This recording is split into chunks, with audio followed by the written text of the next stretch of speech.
खुलुमबाय गोजोन फुंबिलिनि गासैबो बडलेण्ड बुब्लिनि अनसायगिरिफोरखौ बरायग्रोबाय। दिनै 10 सेप्तेम्बर बुधबारनि फानजामुथिखौ फरायथिनो लादों आं उदांस्रि मुसाहारिया। फानजामुथिनि गिबियाव दं मेष राशि। सिगाङाव जानाय सानाय सुनायफोरा जाखांफिननो हागौ, देहाखौ मोजाङै जोथोन लानांगोन। बृष राशि।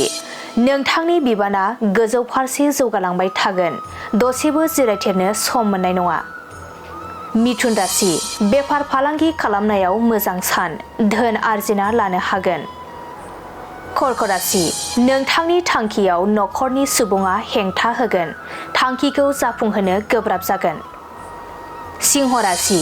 गोसो गैयाब्लाबो गोजान जायगायाव दावबायहैनांगोन, देहाखौ जोबोरैनो लोरबां मोनगोन। कन्या राशि। गोनांथार हाबाखौ जाफुंहोनो थाखाय सोरजोंबा जगाजग खालामनांगोन। तुला राशि। गोसोआव गोथार साननाय हनाय सोमजिगोन, जिउआव गोदान मिजिं लाना दावगालांनो हागोन। वृश्चिक राशि। नोंथाङा मोनजायै मुवाखौ जाफ्लांनो हागौ, देहायाव गाज्रि गोहोम गोग्लैगोन। धनु राशि।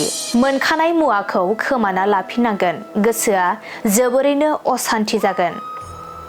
मकर राशि। नोंथाङा गोजौ सोलोंथाइ मोनगोन, गावनि थांखिसिम सहैनो हागोन।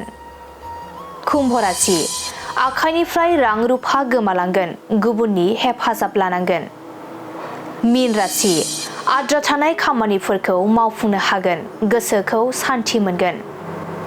दिनै सानसेनि राशि फरायथिनायाबो एसेनोसै। आसा खालामो नोंथांनि दिनैनि साना मोजाङै मोजां थांगोन, बेखौ बडलेण्ड बुब्लि नखरनिफ्राय मिजिंथिबाय।